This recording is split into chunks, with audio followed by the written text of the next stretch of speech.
Bonjour à tous, bienvenue sur le podcast de Vision de Génération. Aujourd'hui, on se retrouve à Vézac dans le Cantal, dans le cadre du regroupement des équipes de France de trail et de course en montagne. Pour l'occasion, j'ai la chance de recevoir trois athlètes, Nicolas Martin, Julien Rancon et Fabien Demure, avec qui j'ai déjà eu l'occasion de réaliser deux podcasts. Bonjour messieurs. Bonjour. Bonjour.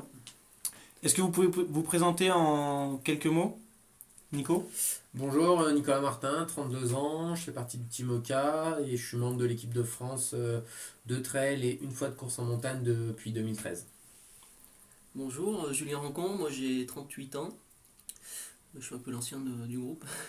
J'ai une pratique assez variée avec essentiellement de la course en montagne, mais j'ai fait un peu de trail assez court, on va dire, et puis j'aime bien aussi faire un peu de cross et de route, donc j'aime bien la course à pied sous toutes ses formes. Et donc Fabien Demure, membre aussi de l'équipe de France de course en montagne, pas encore de trail, on espère que ça viendra. Membre du team trail Eric Favre et donc qui affectionne la montagne, le trail et même les disciplines un peu transversales comme la route ou le cross. Ok, très bien. Donc du coup, dans ce podcast, on va aborder plusieurs sujets. On va notamment parler de votre rapport à la blessure, de vos méthodes d'entraînement et enfin de l'évolution du marché du trail running. Mais juste avant, pour commencer, j'aimerais revenir sur l'une des courses phares de la fin de saison dans le milieu, l'une des plus mythiques et des plus reconnues en France, le Grand Trail des Templiers. Ce fut une grande première pour toi, Fabien, cette année. Une nouvelle deuxième place pour toi, Nico. Et enfin, même Julien, tu n'y étais pas cette année, mais tu y as déjà participé plusieurs fois. Première question, que représente cette course pour vous? Et est-ce que vous avez des courses qui ont une place particulière, une saveur particulière dans vos planifications de saison? Moi je vais commencer parce que c'est vraiment moi ma course de cœur. J'ai découvert le trail je crois en 2007 réellement sur une des courses des Templiers puis ma trail, donc c'est marrant que Julien soit là parce que c'est lui qui avait gagné à l'époque la course et je crois que j'avais fini 4ème ou 5ème. Et le lendemain, j'avais suivi la grande course des Templiers qui avait été remportée par Thomas Laure-Blanchet. Et c'est là que ça m'a donné envie de faire du trail. Et c'est un peu mon rêve de gagner cette course. Je sais pas si j'y arriverai, je fais 3 fois deuxième. Bon, cette année, c'était vraiment une grosse perf, donc j'avais pas de déception. On a encore vu Seb ce matin qui a fait de 24-43 au marathon du Beaujolais. Donc il n'y avait pas de. Je suis vraiment tombé sur quelqu'un qui était dans une forme exceptionnel en ce moment, mais voilà, moi c'est vraiment ma course de cœur, presque plus que l'UTMB. Et si je rêve, hein, et la seule chose qui me ferait peut-être préférer gagner l'UTMB, c'est purement des raisons matérielles et logistiques, parce que je pense que c'est plus valorisable pour un athlète d'avoir gagné l'UTMB, mais vraiment personnellement, moi les Templiers, c'est une course, quand je vois le parcours 2-3 mois avant, ça me fait quelque chose. J'aime bien l'ambiance des sentiers, tout ça, et je trouve que c'est une course aussi très équilibrée, donc moi c'est vraiment ma course de cœur. Julien? Bah oui, moi donc j'y ai pas participé cette année, mais j'ai pris 3 fois le départ, plus une fois une course un peu plus courte qui s'appelait la Puma Trail à l'époque. C'est sûr que c'est indéniable, c'est une des courses phares du calendrier où à la fois il y a un gros niveau sportif et puis un grand engouement autour de l'événement. Donc quand on aime la compétition et quand on cherche la performance, je pense que c'est une course qu'on doit faire au moins une fois dans sa vie. Moi je désespère pas d'y briller, même si j'ai jamais vraiment réussi à y arriver, mais je pense que j'y reviendrai, je sais pas quand, parce que c'est vrai que dans le calendrier c'est des fois compliqué de la placer, et je veux pas y retourner juste pour faire de la figuration, j'aimerais essayer de réussir, donc je reviendrai dans les années à venir. Il faut pas trop que je tarde, mais ce sera le cas. Fabien? Ouais, effectivement pour moi c'était une grande première puisque jusqu'à maintenant la plus longue distance que j'avais fait c'était 53 km et le Grand Trail des Templiers c'était 78 cette année, donc c'était vraiment une grosse marche et je savais très bien que j'étais pas prêt physiquement à faire ce genre d'épreuve et que j'étais pas non plus j'étais pas prêt à 100%, donc c'est quelque chose qui m'a énormément plu et j'ai vraiment envie d'y revenir dans les années à venir, je dis pas l'an prochain mais dans les années à venir, et d'y faire quelque chose d'un peu plus intéressant. Mais c'est vraiment un type d'effort que j'ai beaucoup aimé et une gestion qui est vraiment intéressante. Et donc du coup, ouais, pour moi, mes courses de cœur, les Templiers, c'est vrai que j'ai beaucoup apprécié ça cette année, mais avant, je connaissais pas. Et non, moi, je suis toujours partant sur les courses qui ramènent un bon niveau. Donc moi je suis vraiment quelqu'un qui aime bien les championnats de France, que ce soit championnat de France de course en montagne, championnat de France de trail. Voilà, chaque année ça prend une part importante dans la saison. C'est une course qu'on a envie de réussir parce qu'on sait que tous les meilleurs ou quasiment tous les meilleurs Français sont là. Ok, très bien. Du coup, pour continuer, j'aimerais vous poser une question sur votre rapport à la blessure. Si je peux le rappeler, Nico, tu as eu une fracture de fatigue en début de saison. Tout à fait. Je sais que Romain Maillard a eu pas mal de pépins physiques ces dernières années, notamment au Mondiaux il y a 2 ans où il a été contraint à l'abandon. Fabien, tu as eu des problèmes de hanche en début de saison. Et justement, j'aimerais savoir comment vous appréhendez cette notion de blessure et comment vous gérez les moments où vous y êtes confronté. Nico? Oui, alors moi, c'est vrai que c'était ma première blessure en 8 ans de pratique intensive à très intensive. C'est vrai que j'ai entre guillemets la réputation de m'entraîner beaucoup. Je pense pas forcément le plus, hein. Il y a des gens qui sont pas forcément connus qui s'entraînent peut-être plus. C'est vrai que des fortes charges, là c'est vrai que c'est difficile d'expliquer. Alors c'est sûr qu'une fracture de fatigue c'est toujours une surcharge par une contrainte trop importante. Après, pourquoi est-ce que c'est trop d'entraînement? Je sais pas, parce que moi j'avais pas le sentiment que c'était tant que ça, mais peut-être c'est plutôt plusieurs facteurs combinés. C'est vrai qu'hier on a eu une belle petite présentation là-dessus, et c'est vrai qu'il y a des choses qui ont été dites hier, par exemple ces changements rapides de surface. Et c'est vrai que je suis passé de tout l'hiver à courir dans la neige à faire des forts volumes sur des terrains plus durs. Est-ce que c'est ça? Voilà, après j'ai envie de dire, est-ce qu'on le vit bien? Moi ça m'a permis de prendre du recul là-dessus, c'est-à-dire qu'il n'y a pas à le vivre bien ou mal, c'est comme ça quoi. T'as pas, tu fais avec, voilà, t'as pas bien le choix, t'es obligé de l'accepter. Ça m'a aussi peut-être permis de me rendre compte que je pense que j'étais pas si addict que ça de la pratique, c'est-à-dire que j'ai pas eu de sentiment de mal. J'ai dit voilà, tu feras pas de sport pendant 2-3 mois. Voilà, après j'en ai pas vécu beaucoup. C'est sûr que si tu enchaînes les blessures, c'est peut-être plus difficile à vivre. Moi j'ai pris ça en mode voilà, bon bah faut se soigner, puis ça. Et voilà, mais si demain on m'annonce que je peux plus courir, je pense que je ferai autre chose, ça va pas ruiner ma vie, même si ça prend une part importante hein, aujourd'hui. Mais voilà, je pense que c'est comme ça qu'il faut l'aborder. Après, par contre, quand c'est récurrent, faut aussi faire preuve, à mon sens, d'intelligence. Et quand tu te blesses, on en parlait hier en venant avec Julien dans la voiture, c'est qu'on parlait d'un Américain. Quand tu es blessé 3 années de suite, faut peut-être se poser des questions sur. C'est pas une fois, 2 fois, ça peut être la faute à pas de chance, même si c'est toujours lié à la pratique. Mais bon, il peut y avoir un ensemble de facteurs qui rentrent pas bien ensemble et qui conduisent à la blessure, mais quand c'est récurrent, c'est qu'il y a quand même un souci dans la façon de s'entraîner. Ok. Julien, Fabien? Ouais, allez, moi je vais poursuivre. C'est vrai que moi j'ai connu quand même plusieurs blessures depuis que je cours. Ça fait quand même bien 15-16 ans que je cours. Donc du coup, j'ai connu un peu toutes les blessures. Et bon, après à chaque fois, ça dépend en fait comment l'athlète le gère. De temps en temps, c'est dans une période où on a envie de gérer la blessure comme il faut. On s'arrête le temps qu'il faut, on fait ce qu'il faut pour bien se soigner. Puis de temps en temps, on a l'impression que ça va passer un petit peu tout seul, du coup on n'est pas très sage et c'est là que la blessure dure un peu. Donc ce qui est difficile à gérer, c'est est-ce que j'ai vraiment besoin de m'arrêter, vraiment besoin de me reposer, ou est-ce que c'est quelque chose qui va passer tout seul. Donc c'est un peu la question qu'on se pose à chaque fois qu'on a des débuts de douleur. Et je pense qu'il faut bien se connaître et pour arriver à savoir si on peut continuer ou si on peut arrêter. Voilà, moi des fois j'ai très bien géré les blessures, des fois j'ai pas été très sage et ça a du coup duré longtemps. Voilà, c'est un peu en fonction du moment, en fonction du ressenti de l'athlète. Ouais, c'est ça. Globalement, on met souvent beaucoup de temps à faire un bon diagnostic et savoir réellement ce qu'on a. On est tous un peu pareil, hein. On traîne pour aller chez le médecin, chez le kiné. On se dit toujours que ça va passer, puis finalement, quelquefois ça passe bien sûr, mais c'est pas toujours le cas. Alors, on aime beaucoup aller chez le kiné quand tout va bien, mais quand ça commence à aller moins bien, on se dit oh, ça va passer. Voilà, donc c'est des choses qu'il faudrait faire peut-être plus rapidement et que souvent on tarde à faire. Mais... Après une blessure, moi j'ai connu une grosse blessure au niveau du tendon d'Achille il y a quelques années. Bon, cette année je touche du bois, j'étais assez épargné par ça.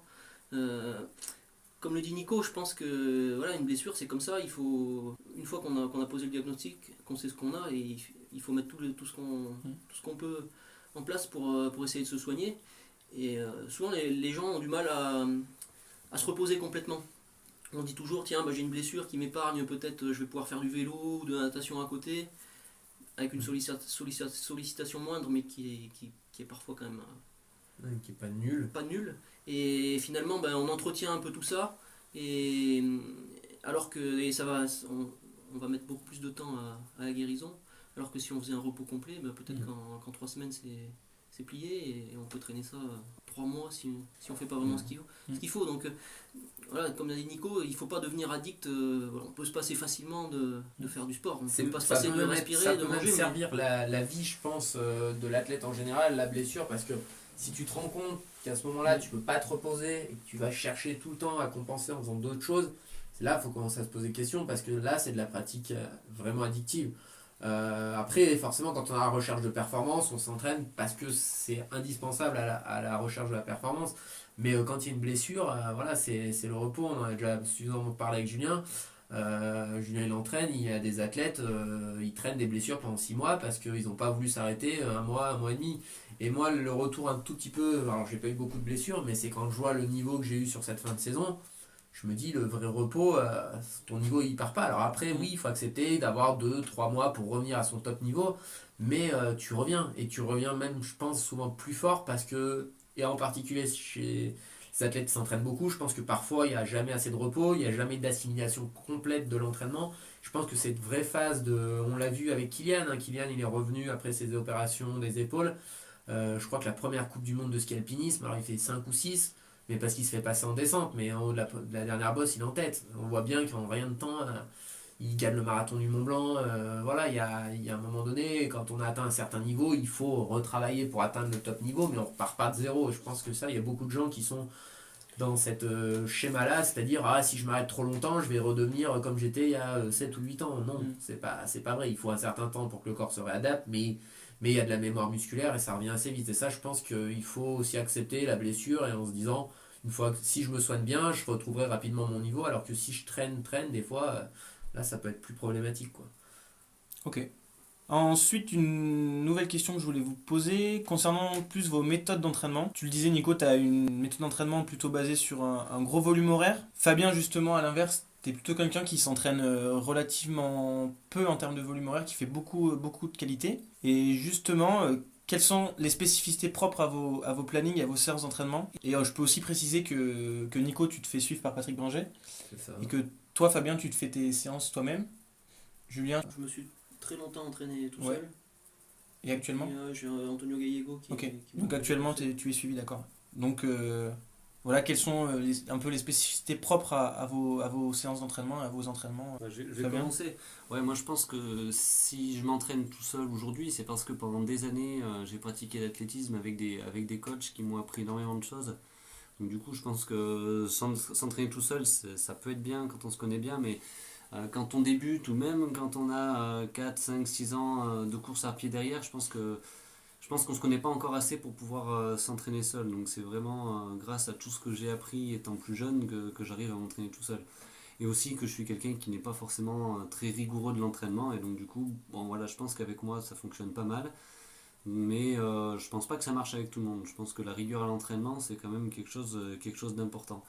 Voilà, après, quand on se connaît bien, même si on n'est pas rigoureux, moi je suis quand même quelqu'un, peut-être pas rigoureux, mais régulier. Donc je sais qu'il faut que je fasse des séances de VMA régulièrement, des séances de côte régulièrement, que je reste toujours à 5-6 entraînements par semaine. Donc voilà, j'essaie d'être très régulier à ce niveau-là. Alors après, je décide un peu au dernier moment qu'est-ce que je vais faire, mais ce que je sais déjà, c'est que je vais y aller. Donc du coup, à partir du moment où on est régulier dans l'entraînement, je pense que de toute façon, on progresse. Après, quand on est un peu plus carré, je pense qu'on arrive un peu plus à optimiser la performance, c'est sûr. Okay. Ouais, ben moi j'ai un peu mon expérience perso, puis c'est mon métier aussi. Ouais. Donc, c'est quelque chose de très complexe en fait. C'est vrai que, comme l'a dit Fabien, c'est quelque chose qui n'est pas forcément toujours adapté tout de suite. On a toujours un temps d'adaptation par rapport à soi et par rapport aux autres qu'on peut entraîner.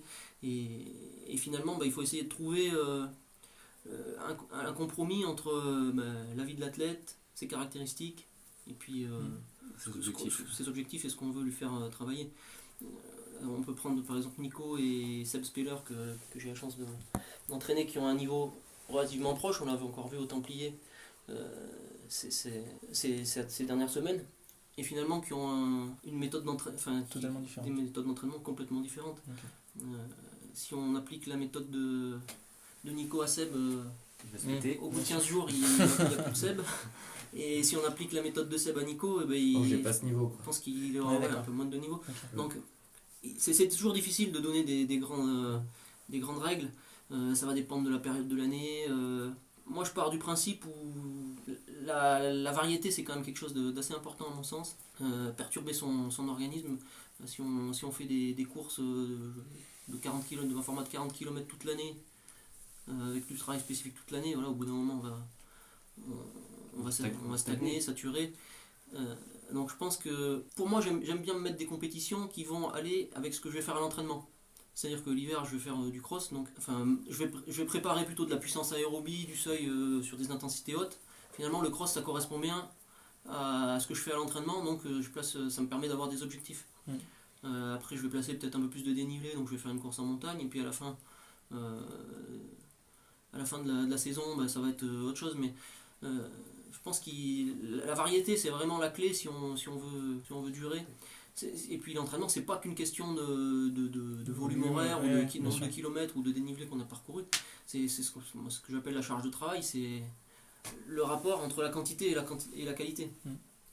Et finalement on se rend compte que deux méthodes complètement opposées, elles arrivent peuvent produire le même résultat. Ça dépend vraiment du profil de l'athlète et ça prend en découvrant ses athlètes. Je pense qu'aussi c'est en s'écoutant aussi un petit peu, c'est-à-dire moi je pense qu'il y a très clairement des profils différents, c'est-à-dire qu'il y a des gens, je pense que ça peut être le cas de Julien ou de Fabien, je pense que faire 25 heures par semaine, c'est même pas une question de dire est-ce que c'est bon pour leur perf ou pas, je pense pas qu'ils soient fans de ce genre de choses-là.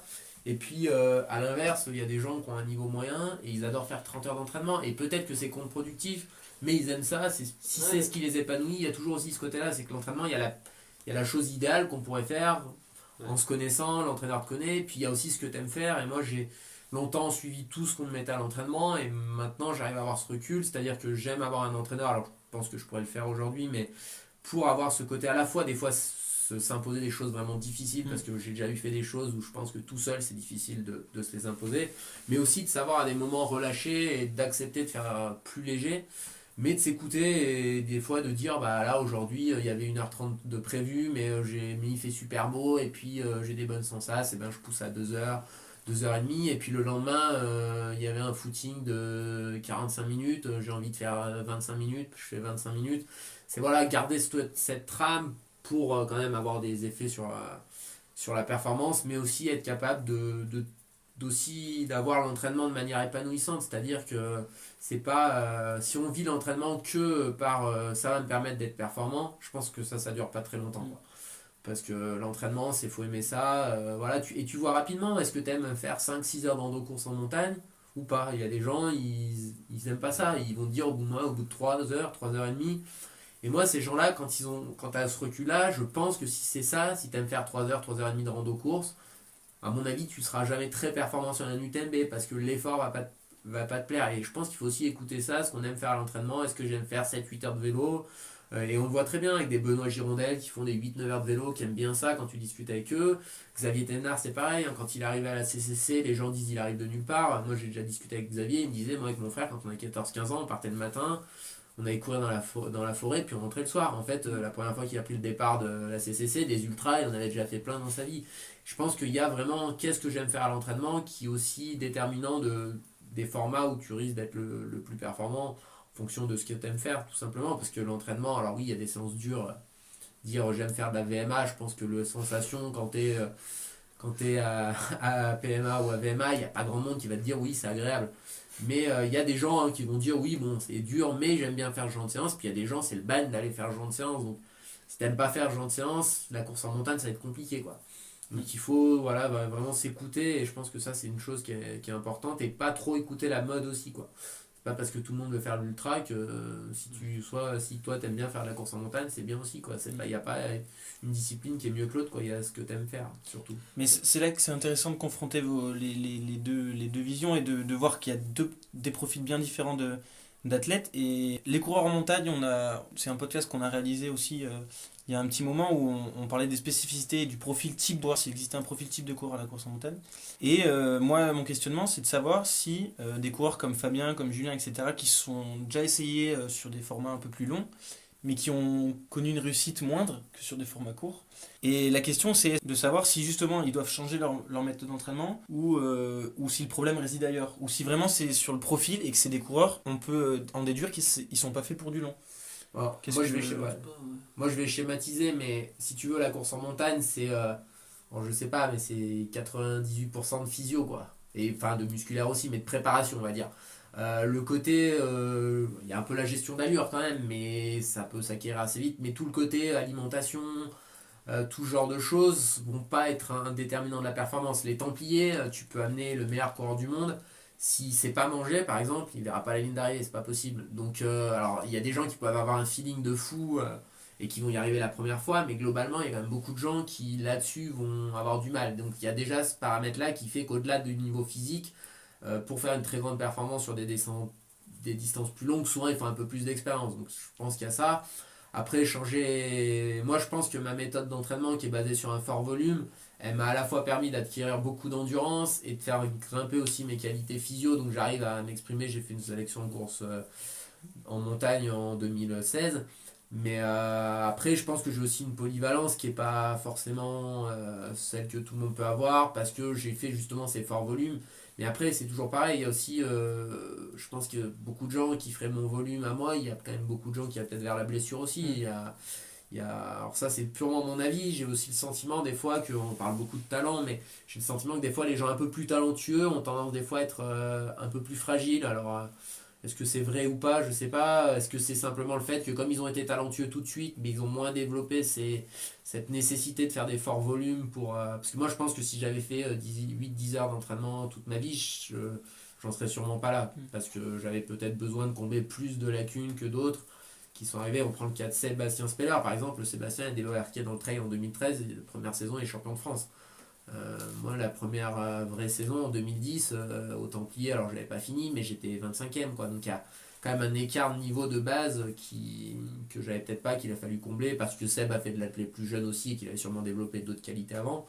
Mais il y a vraiment ce côté, je pense pas que ce soit que l'entraînement sur les distances un peu plus longues qui soit déterminant, il y a aussi toute la gestion de la course, de l'allure, de l'alimentation, de la connaissance de la course aussi. C'est pour ça qu'au Templier, on fait des grosses performances entre guillemets par rapport à ce qu'on peut faire ailleurs parce qu'on connaît très très bien la course.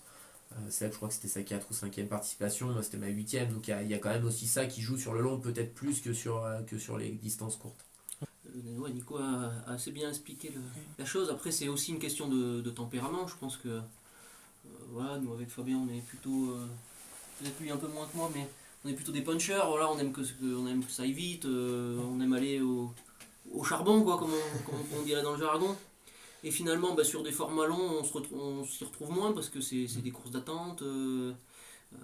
Voilà, il y a moins d'intensité, il y a plus de la gestion et finalement ça correspond moins à la fois peut-être à nos qualités aussi, mais surtout à notre tempérament. Donc je pense qu'on fait toujours un peu ce qu'on préfère. Donc voilà, moi j'ai pu essayer du long. Voilà, je peux dire que ça me plaît moins que les choses un peu plus intenses. Donc, Et encore, Julien n'a jamais fait du très long parce que moi, par exemple, les Templiers, je trouve ça encore, t'as l'impression de faire une course, ça va relativement vite quand même. Moi, l'ultra. C'est encore différent sur des l'ultra, moi, pour le moment, m'attire pas parce que j'ai le sentiment que c'est la même chose en termes d'intensité que quand je vais faire ma rando course de 4-5 heures, quoi. Et du coup, j'ai pas ce sentiment de vraiment faire une compète dans l'intensité, c'est ce que dit Jus. Alors je pense qu'on a chacun son truc. Moi, c'est peut-être à partir de 100 bornes, Julien, c'est peut-être à partir de 40. Je pense que tout le monde a un peu ça. Et après, on le voit, hein, ceux qui excellent sur l'ultra, c'est ceux qui aiment aller partir 10 heures dans la montagne. Et si t'aimes pas faire ça, je pense que c'est difficile d'être bon en ultra. Et c'est voilà, chacun, au-delà des qualités pures, parce qu'après, il faut jamais oublier qu'il y a une énorme part de psychologique. Une course comme les Templiers, il y a le physio, bien sûr, mais c'est quand même dur longtemps. Si t'aimes pas ces 3-4 heures où t'avances plus vraiment vite, t'as pas l'impression de pouvoir puncher, tout ça. Et c'est vraiment, voilà, faut essayer d'aller vite. Si t'aimes pas ça, tu peux réussir ponctuellement, mais tu auras du mal à rééditer les performances, que c'est simplement pas dans ce que t'aimes faire. Et ça, je pense que ça conduit aussi à ce qu'on aime faire à l'entraînement. Moi, il y a beaucoup d'entraînement sur fatigue. Et il y a des gens, je pense que c'est le cas de Julien. Julien, s'il va faire une séance et qu'il est plante-agace, il aime pas trop ça, quoi. Tu vois, mais ça, chacun a son ressenti personnel et il n'y a pas forcément de c'est mieux ou c'est moins bien, quoi. chacun aime faire, chacun croit aussi un peu à certaines méthodes qui sont sûrement variables selon les athlètes, mais c'est aussi ça qui rend les choses intéressantes, c'est aussi échanger des points de vue, se dire ouais bah moi ça fonctionne, mais est-ce que si je piochais un peu chez quelqu'un d'autre, est-ce que ça pourrait pas encore améliorer? C'est ça qui est intéressant aussi dans l'entraînement, c'est se découvrir, hein. C'est même peut-être le plus intéressant, quoi. Puis le long, c'est pas forcément une fin en soi, quoi. On peut faire toute sa carrière. On voit bien des gens qui font toute leur carrière sur 1500 mètres, qui montent pas sur 10 000, etc. Donc, on peut faire du court toute sa carrière, on peut faire du long toute sa carrière, on peut avoir une évolution.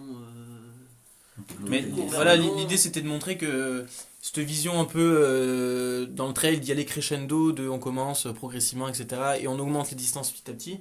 C'est pour dire que voilà, c'est pas une finalité et que on peut très bien alors tenter en 70, en 80. Mais si on se sent plus à l'aise sur des formats plus courts, il faut pas chercher toujours à aller sur du plus long. Je pense que la progressivité, un tout petit peu de progressivité, elle est indispensable en termes de blessures parce que quelqu'un qui commencerait à courir et qui voudrait faire tout de suite 80 ou 90 bornes, je pense que c'est quand même des nids à blessures parce que voilà, 20 bornes pour moi c'est accessible à tout le monde avec un petit peu d'entraînement assez rapidement. 80 bornes c'est quand même 80 km à parcourir et en termes de choc il faut quand même que le corps il soit un minimum préparé, quoi. Donc il faut de la progressivité, mais par contre si ton rêve c'est de faire de l'ultra, moi j'ai pas l'avis de dire faut que le mec fasse 7-8 ans avant d'aller sur ces distances, quoi. Alors par contre en tant qu'entraîneur il faudrait que l'entraîneur développe des qualités parce que le problème c'est que si tu as des qualités physio moyennes tu te heurteras même avec toute l'expérience du monde à des limites à un moment donné, donc il faut les développer un minimum, mais c'est pas la peine de faire 50 courses en montagne avant d'aller faire de l'ultra parce que c'est aussi 5 ans où la personne prend pas d'expérience parce qu'elle va jamais faire de course longue, donc il faut trouver le bon compromis, mais un minimum de progressivité pour la blessure. Par contre, oui, c'est pas je vais faire d'abord 10, après 20, après 40, après 60. Si tu trouves toute ta vie que c'est bien la course en montagne, tu peux faire ça toute ta vie. Et je pense que Julien, c'est le meilleur exemple, quoi, parce que ça fait 20 ans ou 18 ans qu'il est à haut niveau. Ça fait 18 ans qu'il est à haut niveau, et 18 ans à haut niveau, ça veut quand même dire quelque chose. Ça veut dire que tu n'as pas de lassitude. Et pourtant, il a fait un peu de trail. Mais quand même, la majorité de ses saisons, elles ont quand même été souvent orientées autour de la montagne. Donc c'est la preuve que voilà, si tu aimes quelque chose, tu peux en faire très longtemps, quoi. Du coup, dernière question, dernier sujet que je voudrais aborder avec vous. J'aimerais vous questionner sur ce qu'on peut appeler la marchandisation du trail et sur les politiques des grandes marques actuellement et notamment des teams, leur rôle et la place qu'elles prennent dans le milieu du trail running. J'ai récemment écrit un article là, sur ma page sur Vision de Génération dont le point de vue était de dire que certains de ces teams misaient énormément sur ce qu'on appelle aujourd'hui les influenceurs, au détriment parfois du sportif et de l'aspect sportif. Et comme tu le disais Nico, tu fais partie du Team Oka, Julien aussi du Team Oka et Fabien du Team Eric Favre.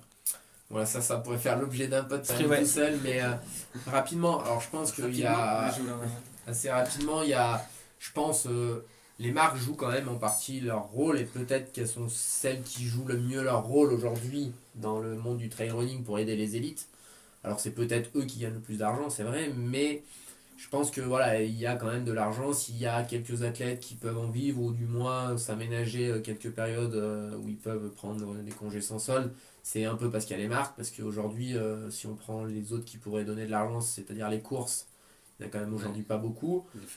Alors qu'il y a quand même des organisations qui aujourd'hui, alors je ne connais pas leur bilan, mais qui je pense gagnent de l'argent, qui pourraient mettre un peu plus de primes, mais qui sont en mode les élites, que ce soit... En fait, aujourd'hui, il y a des courses qui sont plus grandes que les coureurs, je pense. Et que du coup, je vais caricaturer, mais ça pourrait être n'importe qui gagne l'UTMB, ce serait une grande perf, parce qu'il a gagné l'UTMB. Personne va aller analyser et dire, tiens, cette année, il a couru en 24 heures, alors que d'habitude, ça se gagne en 20 heures. Donc il y a ce côté-là. Après, oui, les marques, aujourd'hui, ça reste du business, et il y a, c'est mon sentiment à moi, de moins en moins de support, un peu de mécénat, c'est-à-dire de support de l'élite sans avoir forcément un retour sur investissement, juste dire... Voilà, on donne la moyen. L'athlète dans mon projet sportif, le sponsoring à la base c'était ça. Aujourd'hui on est plus dans du marketing que du sponsoring. On accompagne un peu l'athlète, mais indirectement. Ce qu'on veut c'est quand même vendre le matériel. Ce qu'on veut c'est pas que l'athlète performe, c'est surtout vendre son produit. Et c'est sûr que c'est un peu dommage. Après on est honnête, il faut être honnête aussi. Aujourd'hui pour faire du haut niveau il faut du temps pour s'entraîner, pour récupérer, pour se déplacer, etc.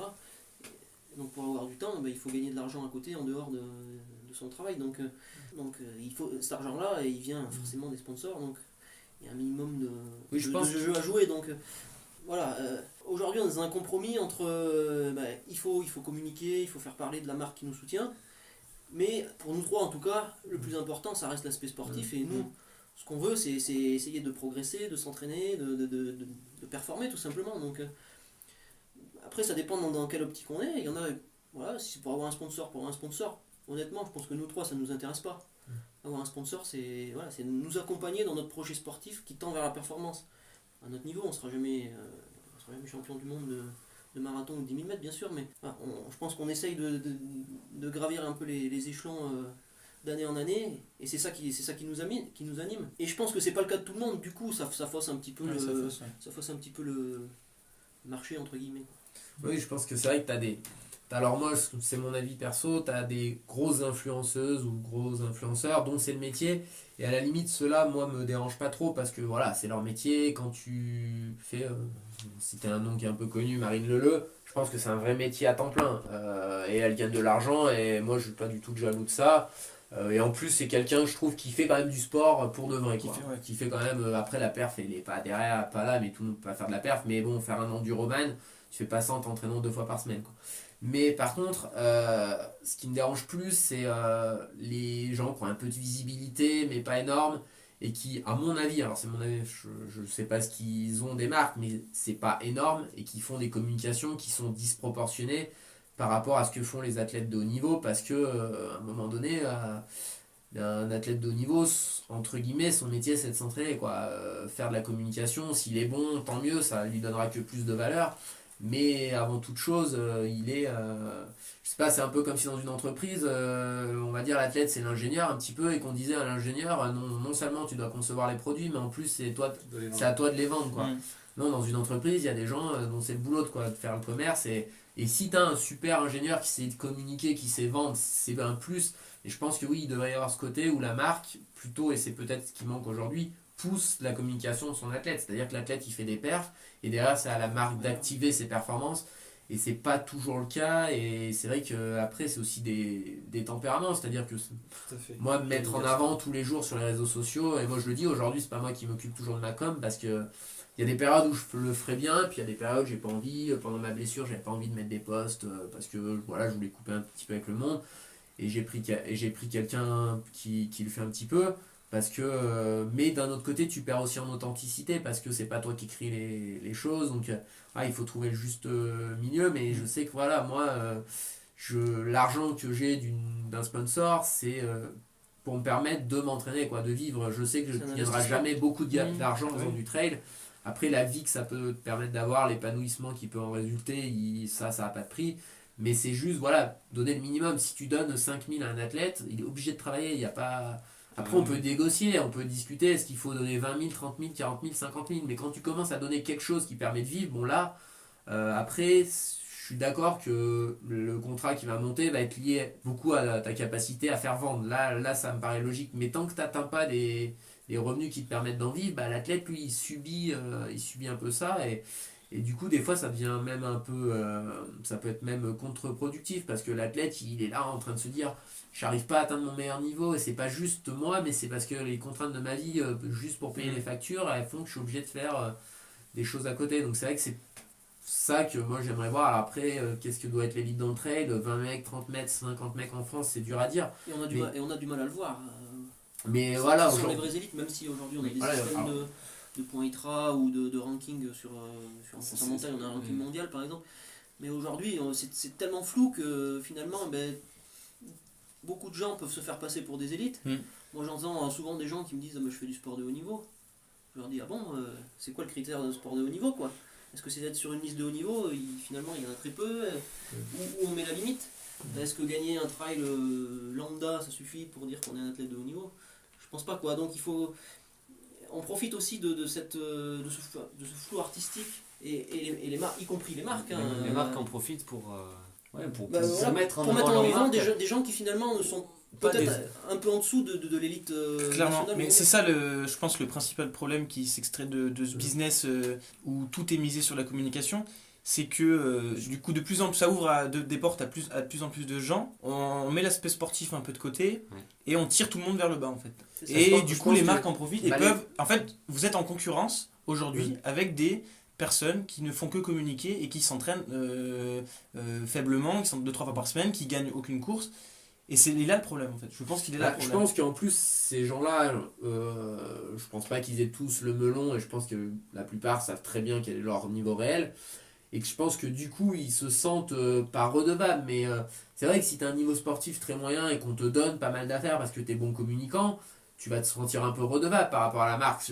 Et peut-être que les élites sont en mode, ouais, nous par contre, on fait de la perf, le fait qu'on nous soutienne est plus entre guillemets normal, et qu'il y a peut-être moins cette énorme communication simplement parce qu'on t'a donné, je caricature, hein, je parle pas pour nous, mais parce qu'on t'a donné une paire de baskets quoi. À un moment donné, je veux dire, entre guillemets, le simple fait, je considère que c'est un peu ça, quand t'es un élite, le simple fait de porter la chaussure, déjà ça devrait suffire pour la chaussure, c'est déjà une crédibilité pour la marque. Mais oui, c'est un peu tiré, c'est ce que j'aime dire des fois, si tu compares au monde du travail, c'est comme si quelqu'un arrive et travaille gratos dans une branche. C'est un peu ce que font certains, je pense, influenceurs. Alors pas ceux, comme je disais tout à l'heure, qui en vivent, donc c'est le métier. Qui sont très très Mais peu ceux au final. Voilà, qui sont très très peu quoi. Mais bon, c'est vrai qu'Instagram, quand tu veux rigoler, c'est pas mal. Hein. Je veux dire, tu vois des no pain, no gain, les gens ils ont fait 3 fois 1000 mètres. Alors bravo, c'est mieux de faire 3 fois 1000 mètres que de rester dans son canapé. Maintenant, faut pas faire croire non plus que c'est un truc de fou quoi. Et c'est un peu ça. Quoi. Et c'est ce que tu dis, on peut faire croire facilement des choses sur les réseaux sociaux. Les réseaux sociaux, c'est un instant T, c'est pas ta vie de tous les jours quoi. Donc tu peux faire croire que t'es équipé par une marque en ayant tout de la marque alors que la marque t'a rien filé du tout. Oui, que t'as, tout ce que t'as, c'est ce que t'as sur toi quoi. Donc bon, on est souvent un peu, c'est un peu trompeur malgré tout. Tous ces réseaux sociaux, on donne une facette de, souvent les gens donnent une facette de eux qui est pas forcément la réalité de tous les jours. Donc Et puis il faut voir aussi que les athlètes aiment pas forcément communiquer. C'est vrai que quand on est athlète, ce qui nous intéresse, c'est pas forcément d'être mis en avant, d'être connu et tout. Nous, ce qui nous intéresse, c'est de faire notre performance, de progresser, de gagner telle course, d'être meilleur qu'un tel ou un tel, mais de se mettre en avant sur les réseaux sociaux et qu'on parle de toi. Mais je pense qu'il y a des athlètes qui n'aiment pas spécialement ça. Quoi. Oui, leur but, c'est pas d'être connu. quoi. Leur but, c'est de performer dans leur sport. C'est d'être connu, on va dire, par les gens connaisseurs, mais pas d'être connu par tout le monde, et pas d'être connu par les publications qu'on fait, mais uniquement par les performances. Donc, mais c'est vrai que, puis en plus, je pense que moi, on est d'accord, alors c'est vrai qu'aujourd'hui c'est beaucoup les réseaux sociaux, mais peut-être trop d'importance.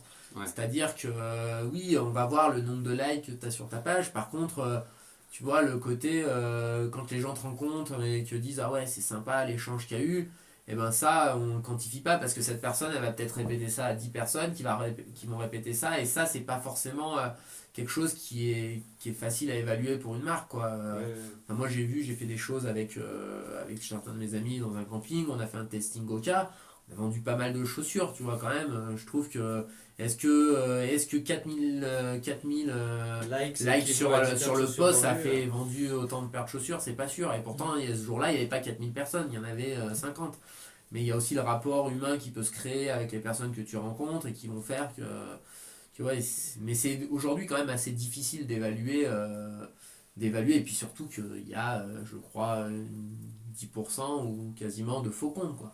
C'est-à-dire que moi je citerai pas de nom, mais il y a des gens qui ont des followers, on sait très bien que c'est pas vrai quoi. C'est-à-dire quand tu as un certain nombre de followers et que tu as 200 likes sur ta page, c'est que c'est pas tous des vrais, t'as pas que des vraies personnes derrière, donc il y a aussi ça qui existe et il faut s'en méfier. Alors les marques ont aujourd'hui des outils pour le détecter entre ce qu'on appelle des likes organiques, donc des vrais et puis des payés, mais je connais assez bien, hein, ça m'intéresse. C'est juste que je le dis très honnêtement, ça m'intéresse pas beaucoup de communiquer, c'est pas ce qui me motive quoi. Moi, que les gens, puis la vie c'est pas que les réseaux sociaux, je veux dire, il y a des gens qui n'ont pas de réseaux sociaux et qui vivent très bien et qui sont aussi connus que d'autres. Il faut être rapide. Je peux donner mon avis, mais qu'est-ce qu'on peut faire ? Tu peux reconnaître que est-ce que les gens communiquent simplement parce qu'ils savent qu'il faut communiquer, ou est-ce que pour beaucoup c'est moi j'aime me mettre en avant quoi. Ouais. Et alors, de toute façon, la compète, c'est toujours de l'ego, hein, parce que si tu as vraiment fait un travail complet sur toi, sur l'ego, tu vas plus faire des compètes. Ça sert à rien de prouver à personne que tu es meilleur que les autres. Oui, je suis d'accord. Mais par Je suis contre, tu d'accord. peux vivre la compète comme te servir des autres. Et moi, c'est un peu le ressenti que j'ai eu la dernière course au Templier avec Seb, c'est qu'à aucun moment, et c'est peut-être ce qui a fait que j'ai pas gagné la course, qu'à aucun moment je me suis dit je veux battre Seb à tout prix, quoi. J'étais plutôt en mode Seb c'est un outil pour me pousser. Et alors je l'aurais battu, hein, si je l'avais rattrapé, j'aurais pas attendu en disant Seb c'est toi qui m'as permis de faire cette perf, vas-y va gagner la course. Mais c'était le côté, voilà, moi j'ai franchi la ligne, j'avais presque aucun regret, quand je me suis dit t'as fait la meilleure course de ta carrière. Bon, c'est ce que tu cherches, et tu peux utiliser l'autre à ce but là, donc te servir de l'ego pour entre guillemets pour la vie, pour soi. Et je pense qu'il y a beaucoup de gens aujourd'hui qui se mettent en avant, je sais pas s'ils comptent pas le nombre de likes, parce que c'est peut-être ça qui fait que leur vie elle est cool, quoi. Mais je pense que quand tu as fait du travail sur toi, tu as de moins en moins envie de faire ça. Donc après, quand tu es un athlète dans d'autres sports très médiatiques, je suis pas sûr que tous s'occupent de leur com, quoi. Il y en a, ils savent très bien qu'il faut faire ça parce qu'ils prennent des millions d'euros de contrat, mais à mon avis, c'est des gens qui s'en occupent, quoi. Parce que je suis pas sûr qu'ils ont envie de raconter leur vie, dans un petit milieu. Oui, Voilà, clairement. on fait du trail, on passe pas à la télé, on n'est pas Martin Fourcade, on n'est pas c'est pas un sûr. tennisman, un footballeur, donc il faut aussi relativiser et redescendre un peu les pieds sur terre. Il faut Si on va se balader dans la rue et qu'on demande aux gens qui c'est Nico Martin, oui, voilà. et je sais pas s'ils sauront, hein. Si on demande, ça sera encore pire. Donc. Alors qu'un Martin Fourcade, moi je trouve que des fois quand il prend position, et ben c'est bien, et des fois je pense qu'il prend pas position pour lui, quoi. Quand il a fait les sorties sur les médailles olympiques, très honnêtement je pense que Martin Fourcade, vu ses revenus, payer des impôts sur ses médailles, c'est pas vraiment un problème. Par contre, pour les autres qui ont gagné des médailles, qui gagnent 10 ou 15 fois moins, ou 20 fois, ou même peut-être 50 fois moins d'argent que lui, pour eux c'est pas pareil. Et je trouve que voilà, quand ce côté grosse résonance médiatique, c'est un intérêt, mais quand c'est plutôt mis au service des autres qu'au service de soi-même, quoi. Ok, super, on finit sur ça. On a Alexandre Film qui est juste derrière, là, qui a écouté tout le vient podcast, qui vient d'arriver. Merci à vous tous les trois d'avoir accepté Merci à toi. de répondre à mes questions. Et puis, profitez bien de votre week-end dans le Cantal. Merci. Merci. Et puis, bonne fin de saison.